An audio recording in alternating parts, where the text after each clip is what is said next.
નમસ્કાર મિત્રો, આપણે ધોરણ 10 માં વિજ્ઞાન વિષયમાં એક પાઠ પૂર્ણ કર્યો.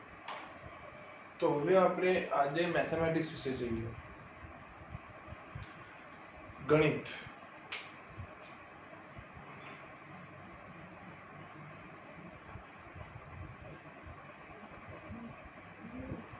એમાં મિત્રો આપણે જોઈશું ચેપ્ટર નંબર 2 બહુપદી.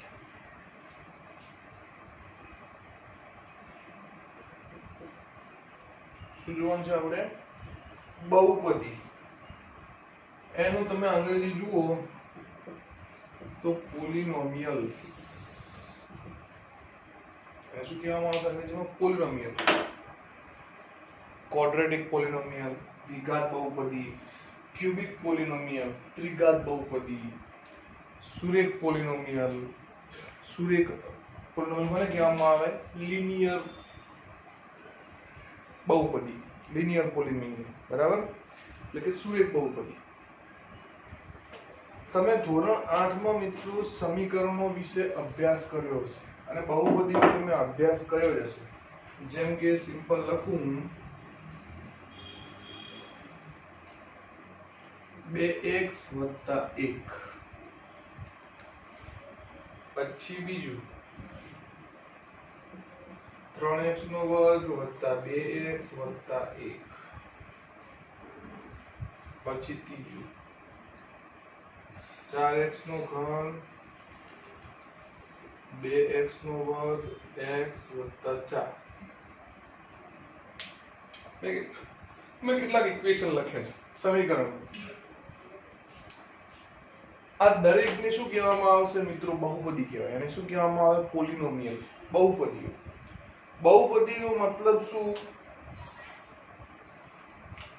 કે સિમ્પલ એ x ની ઘાતાંક, x પદ હોય એમાં, બાકીના સંખ્યા છે, બાકી શું હશે એમાં? x હોય અથવા કોઈ y હોય, કોઈ ચલ હોય, બરાબર? આ x પછી ધારો કે આપણે આમ જોઈએ દ્વિઘાત વિચલ સુરેખ સમીકરણની વિધિ આપણે આગળ આવશે ચેપ્ટર કે 2x + 2y. આ x અને y શું કહેવામાં આવે? ચલ કહેવાય. એની કિંમતો બદલાય. ત્યારે મિત્રો આ જે 2 છે, આ 1 છે, અહીંયા 3, 2, 1, 4, 2, આ 4, આની કિંમતો ક્યારે બદલાય નહીં, એ ચલ કહેવાય. તો આ x ની કિંમતો કેવી રહેશે? બદલાતી રહેશે. તો આ જે સમીકરણોમાં પહેલું, બીજું ને ત્રીજું, એ સમીકરણોની અંદર આ x ની જે ઘાતાંક કહેવામાં આવે, બરાબર? તો એ ઘાતાંકના આધારે અમને દ્વિઘાત, દ્વિઘાત કે સુરેખ બહુપદી કહેવાય. તો પહેલા જોઈએ સુરેખ બહુપદી કોને કહેવામાં આવે?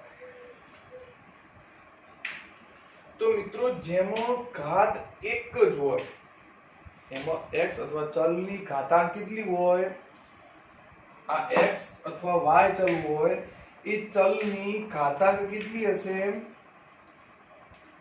એક જ હોય, બરાબર? આ જુઓ, x ની 1 ઘાત એટલે કે શું લખવામાં આવે? x. ધારો કે y ની 1 ઘાત ને શું લખાય? y. z ની 1 ઘાત ને z. કોઈ પણ ની 1 ઘાત એટલે શું લખવામાં આવે? એનું એ જ લખવામાં આવશે. એટલે અહીંયા જુઓ, x ની 1 જ ઘાત છે, તો આને શું કહેવામાં આવશે? સુરેખ બહુપદી, મતલબ લિનિયર પોલિનોમિયલ. એને શું કહેવામાં આવશે? લિનિયર પોલિનોમિયલ એટલે કે સુરેખ બહુપદી. પછી જે બહુપદીમાં મહત્તમ 2 ઘાત હોય, x અથવા ચલની મહત્તમ કેટલી ઘાત હોય? 2 ઘાત હોય, એને શું કહેવામાં આવશે? દ્વિઘાત બહુપદી. અંગ્રેજી નામ છે ક્વોડ્રેટિક ઇક્વેશન, ક્વોડ્રેટિક પોલિનોમિયલ. એટલે કે ક્વોડ્રેટિક એટલે કે ક્વોડ એટલે કે 2 ઘાત વાળી બહુપદી, 2 ઘાત વાળું પોલિનોમિયલ દ્વિઘાત બહુપદી કહેવામાં આવશે, બરાબર? જેમાં x ની મહત્તમ ઘાત કેટલી હોય? 2 હોય. ધારો કે કોઈ સમીકરણમાં x ની મહત્તમ ઘાત કેટલી હોય? 3 હોય, તો એને શું કહેવામાં આવશે મિત્રો? ત્રિઘાત બહુપદી. એટલે કે એનું નામ હશે ત્રિઘાત, અથવા એને કહેવામાં આવે ક્યુબિક. એ શું કહેવામાં આવશે? ક્યુબ એટલે કે ઘન. ક્યુબિક એટલે કે એ શું હશે? ત્રિઘાત બહુપદી. આ કઈ હશે? દ્વિઘાત. અને એક જ x નો એક જ ઘાતાંક હોય એને શું કહેવામાં આવશે?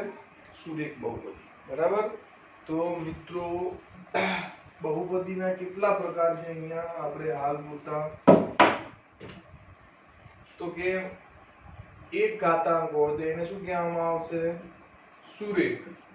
જો બે ઘાતાંક હોય, x ના ઘાત કેટલા હોય? તો 2, તો એને શું કહેવામાં આવે? દ્વિઘાત. અને 3 હોય તો ત્રિઘાત કહેવામાં આવશે. બરાબર? આ સિમ્પલ શરૂઆતની માહિતી થઈ બહુપદી માટે. હવે મિત્રો પહેલા આપણે સુરેખ બહુપદીનું પ્રમાણિત સ્વરૂપ લખીએ. બહુપદીઓ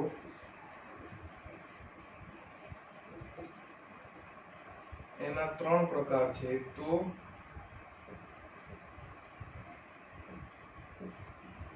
સુરેખ બહુપદી, એનું આપણે પ્રમાણિત સ્વરૂપ લખીએ. તો શું લખીએ? ધારો કે ax b, બરાબર? એને શું લખીએ આપણે? ax b, where એટલે કે જ્યાં a not equal to 0.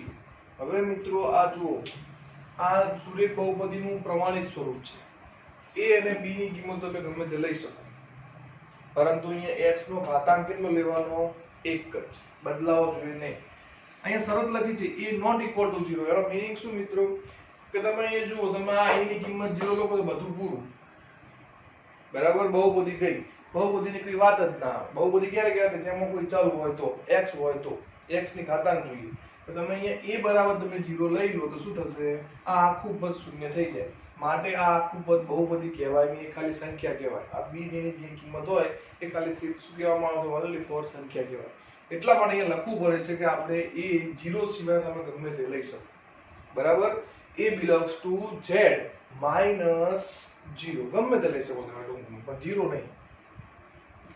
પછી બીજા નંબરનું છે દ્વિઘાત બહુપદી.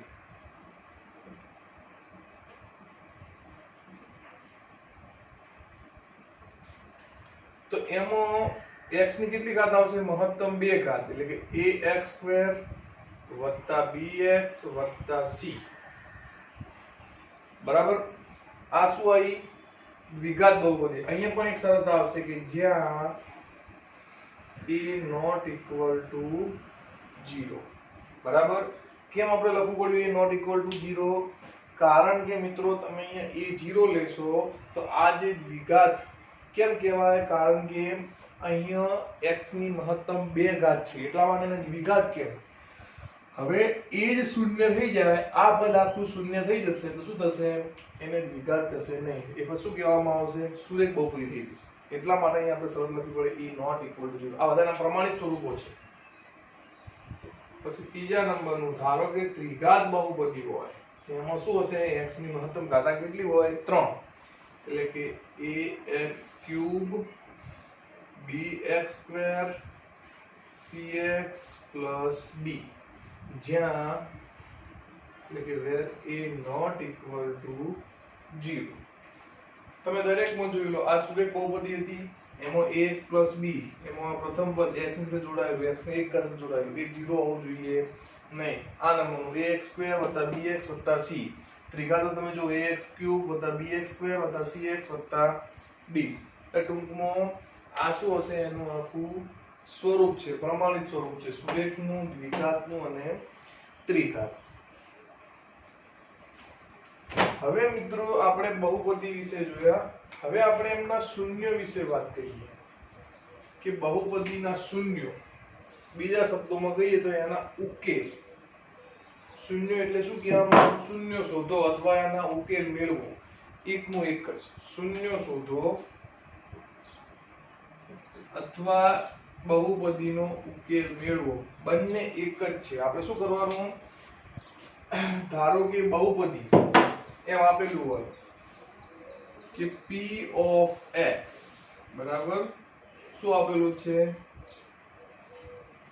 4x² સોરી પ્રમાણિત સ્વરૂપ લખીએ આપણે ax² + bx + c where a not equal to 0. આનું શૂન્ય શોધો. તો આપણે આનું શૂન્ય શોધવું હોય અથવા ઉકેલ મેળવવો હોય તો શું કરવાનું? આપણે પહેલા ફરજિયાત p of x = 0 લઈ લેવાનું. p of x બરાબર શું હતું? ax² + bx + c બરાબર 0. હવે પછી આપણે આના અવયવો પાડવાના. અવયવીકરણમાં આપણે શીખી ગયા ધોરણ 8 બરાબર. આના તમે અવયવો પાડશો તો તમને x ના કેટલા ઉકેલ મળશે? 2 ઉકેલ મળશે. કારણ કે અહીંયા દ્વિઘાત બહુપદી છે એટલા માટે. ત્રિઘાત હોય તો 3 ઉકેલ મળે. સુરેખ હોય તો એક જ મળશે. જેમ કે ax + b હોય p of x બરાબર આનો ઉકેલ મેળવો તો આના બરાબર 0 મૂકી દો તો શું આવશે? ax બરાબર -b અને x બરાબર શું આવશે? -b/a બરાબર. એ ટૂંકમાં શું આ શું મળ્યું? -b/a એ એનું શૂન્ય મળ્યું બરાબર. બહુપદીનું શું કહેવામાં આવશે? એવી શૂન્ય કહેવામાં આવશે. સુરેખ બહુપદી માટેનું શૂન્ય શું હશે? -b/a બરાબર. આના માટે આપણે અવયવીકરણ કરવું પડે. કેવી રીતે કરવાનું? આ છેલ્લું પદ અને આ એ બંનેના શું કરવાના? આપણે ગુણાકાર કરવાના બરાબર. અને આ ગુણાકાર કેટલો થવો જોઈએ? આના જેટલો. ધારો કે AC ના આપણે એવા ભાગ પાડવાના કે જેથી એનો સરવાળો આ છે એનો સરવાળો કેટલો થાય? આના જેટલો થાય બરાબર. આપણે જ્યારે દાખલા ગણતા ત્યારે વધારે ખ્યાલ આવશે. ના તમે કરી ચૂક્યા છો અવયવીકરણ 1 અને અવયવીકરણ નંબર 2 બરાબર. તમે આ બે ના એવા ભાગ પાડો ac² acx². તમે બે ના એવા ભાગ પાડો કે જેનો ગુણાકાર આટલો થાય. સરવાળો કેટલો થશે? આટલો બરાબર. ગુણાકાર કેટલો થશે? a * x c * x બરાબર. એ બંનેનો સરવાળો કેટલો થશે? bx જેટલો થવો જોઈએ અને ગુણાકાર કેટલો થવો જોઈએ? જુઓ acx² બરાબર. તો આપણે આના ભાગ પાડી શકીએ. સિમ્પલ ઉદાહરણ તમારે જોવું હોય તો આપણે શરૂઆતમાં લઈએ કે ધારો કે x² + 5x + 6 કે ભાઈ આના શૂન્ય શોધો અથવા આના ભાગ પાડો. સિમ્પલ પહેલા ભાગ પાડીએ તો જુઓ 6 × x² એટલે કે 6x² ના એવા ભાગ પાડો બે કે જેનો સરવાળો કેટલો થશે? 5x. તમારે બીજી ભાષામાં મિત્રો કેવું હોય કે 6 ના એવા ભાગ પાડો કે જેનો સરવાળો કેટલો થાય? 5 થાય. તો 3 × 2 = 6 3 × 2 = 6 બરાબર. એટલે કે 3x × 2x 3 × 2 = 6x² બરાબર. ગુણાકાર પણ થઈ ગયો અને સરવાળો કરો કેટલો થશે? 5x. તમે અહીંયા મૂકો કે x² + 3x + 2x + 6 આના આપણે શું પડ્યા? ભાગ પાડ્યા. ભાગ કેટલા પાડવાના આપણે? અંતિમ પદ અને પ્રથમ પદના ગુણાકાર જેટલા. તો શું થશે? આ બે માંથી શું કોમન નીકળશે? x. તો અહીંયા શું વધશે? x + 3. આ બે માંથી શું કોમન નીકળશે? 2. તો x + 3. તો શું આવ્યું? આખા પદમાંથી x + 3 કોમન નીકળે. x + 3 અહીંયા શું વધશે? x અને અહીંયા શું વધશે? 2. તો આ સમીકરણના બે અવયવો પડ્યા કારણ કે દ્વિઘાત હતું એટલા માટે. હવે આ કીધું હોય કે આનો ઉકેલ શોધો તો બરાબર શું મૂકી દેવાના? આપણે 0 મૂકી દો તો શું આવશે? x બરાબર -3 x બરાબર શું આવશે? -2 બરાબર. તો બંનેને 0 આગળ સરખાઈ દો તો આ 3 આ બાજુ જાય એટલે શું થશે? માઈનસ. 2 ઓલી બાજુ શું થશે? માઈનસ બરાબર. આ 0 કેમ કહેવામાં આવે? આને શૂન્ય કેમ કહેવામાં આવશે? અથવા ઉકેલ કેમ કહેવામાં આવે? તમે આ કિંમત x ની આ બે કિંમતો તમે આ સમીકરણમાં મૂકો તો એનું મૂલ્ય તમારે 0 આવવું જોઈએ. એટલે કે p of x.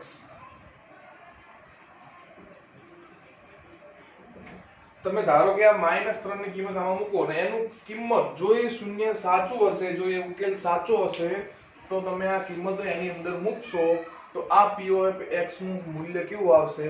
શૂન્ય આવશે. તો મૂકો -3 નો વર્ગ વત્તા 5 ગુણ્યા -3 વત્તા 6. -3 નો વર્ગ શું થશે? 9. 5 તરી 15 પણ -15 ને વત્તા 6. 9 6 15. 15 -15 કેટલા થશે? એનો મતલબ શું હશે? આ ઇક્વેશન નું શું કહેવામાં આવે? ઉકેલ કહેવાય. એ બહુપદીનો શું કહેવામાં આવશે? ઉકેલ કહેવાય. -2 મૂકી જુઓ તો શું મળશે? -2 નો વર્ગ એટલે કે 4. 5 દુ 10 પરંતુ કેવા આવશે? -10 અને વત્તા 6. 10 ને 4 4 ને 6 10. 10 -10 કેટલા થશે? 0. એનો મતલબ એ પણ શું હશે? એનો ઉકેલ હશે. તો ટૂંકમાં તમે બહુપદીની અંદર x ની જે કિંમત મૂકશો અને એનું મૂલ્ય જો શૂન્ય આવે તો એનો મતલબ એને શું કહેવામાં આવે? એ બહુપદીનું એ સમીકરણનું શું કહેવામાં આવશે? શૂન્ય કહેવાય અથવા ઉકેલ કહેવામાં આવશે. જેમ કે બીજું સમીકરણ નંબર જોઈએ કે p of x બરાબર x નો વર્ગ -3x -4 બરાબર. આ શું છે? એક કોઈ બહુપદી આપણને આપી છે, દ્વિઘાત બહુપદી. હવે એના શૂન્ય શોધવાનું કીધું હોય અથવા તમે પૂછો કે આ શૂન્ય તમે એના શું તમે કીધું શોધો. તમે જો ધારો કે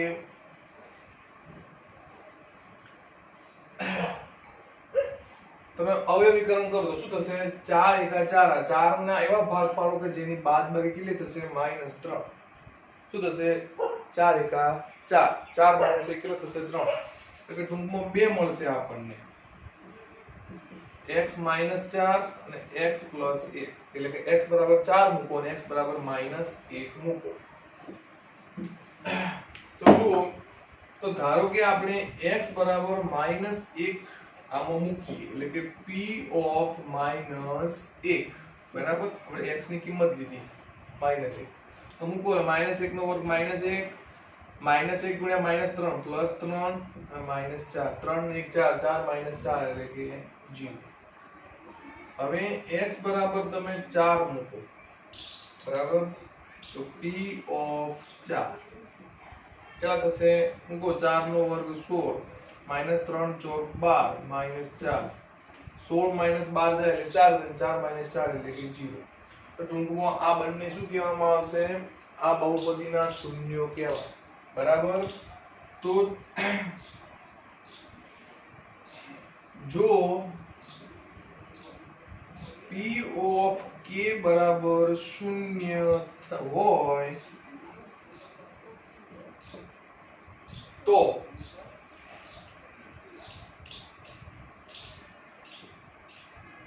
વાસ્તવિક સંખ્યા k ને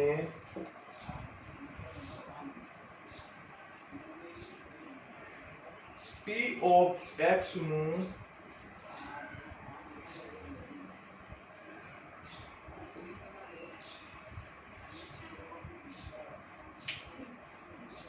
શૂન્ય કહે છે. બરાબર.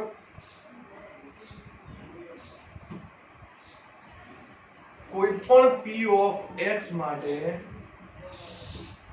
જો p of k x નું એક k નું મૂલ્ય એવું લઈએ કે જેથી p of k A Mukta x બરાબર k મુક્તા બહુપદીનું મૂલ્ય કેવું મળશે? શૂન્ય મળે. તો આ જે વાસ્તવિક સંખ્યા છે, રિયલ નંબર k મળ્યો એ k ને શું કહેવામાં આવે? આ p of x એટલે કે પોલિનોમિયલ નું શું કહેવામાં આવશે? ઉકેલ કહેવાય અથવા શું કહેવામાં આવશે? શૂન્ય કહેવામાં આવશે. બરાબર. આ શું આવ્યું મિત્રો?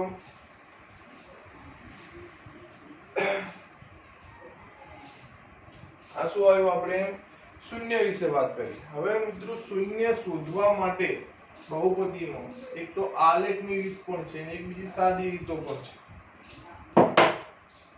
આલેખની રીતમાં શું હતું કે ધારો કે p of x બરાબર આપણને આપેલું હોય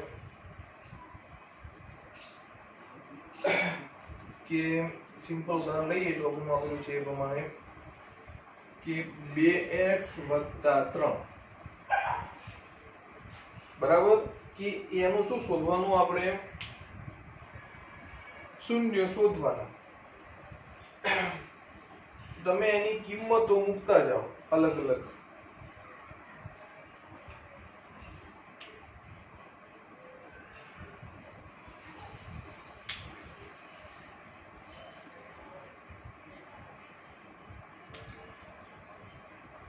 જેમ કે આપણે કોઠો બનાવી દઈએ આ p of x અને આ છે x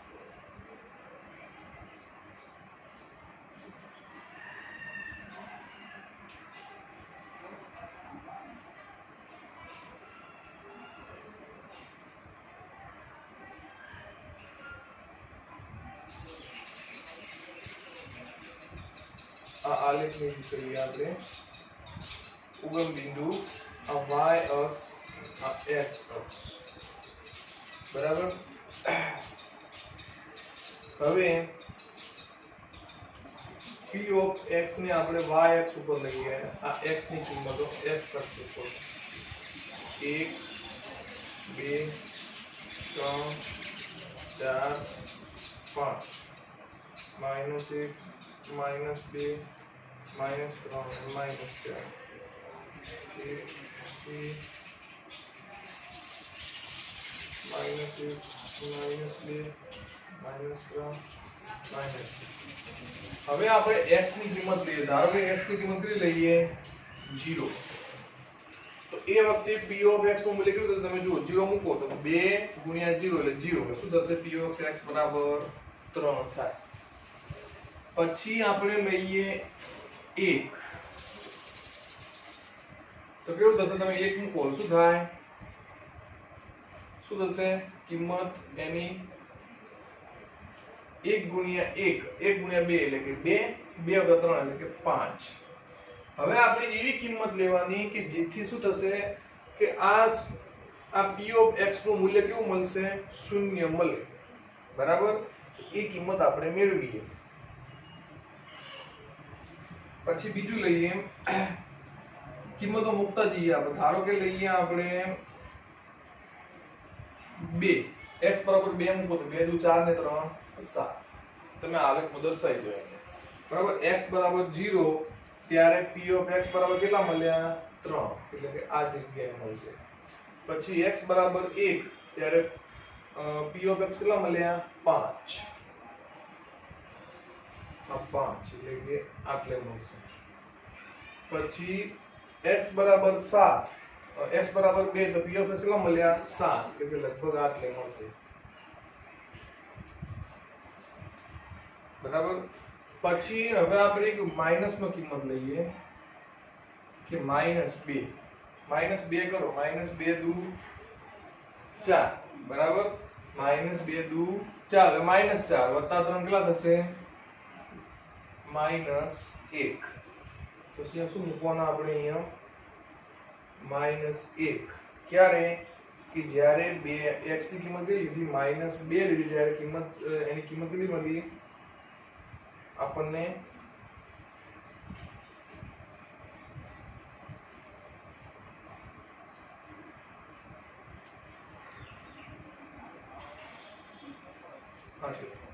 બરાબર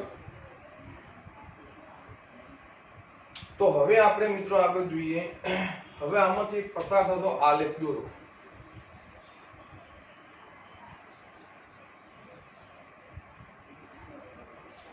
બરાબર તો આ જે p of x ને જ્યાં છેદ છે આ જે x અક્ષ ને જ્યાં છેદે એને શું કહેવામાં આવે તેનું ઉકેલ બિંદુ કહેવામાં આવશે બરાબર એને શું કહેવામાં આવશે એનું ઉકેલ બિંદુ કહેવામાં આવે આ લગભગ ક્યાં આવશે -1.5 જે આવશે બરાબર તો આ આને શું કહેવામાં આવે ઉકેલ એટલે કે આનું શૂન્ય કહેવાય તમે અસંખ્ય સંખ્યા લેશો તો પણ આલેખ આટલે જ છે આને ના કહેવાય ઉકેલ આ x અક્ષ ઉપર નથી એટલા માટે આપણે x નું મૂલ્ય શોધવાનું છે હવે આમાં આપણે સાદી રીતે ઉકેલ મેળવીએ તો આમાં 0 મૂકી દો તો શું મળશે 2x બરાબર -3 ને x બરાબર -3 ભાગ્યા 2 એટલે કેટલા થાય -1.5 તો x ની કિંમત -1.5 લો તો તમને p ઓફ x નું કિંમત શું મળશે 0 મળે એટલે કે -1.5 ગુણ્યા 2 એટલે કે -3 વત્તા -3 કેટલા થશે 0 તો એનો મતલબ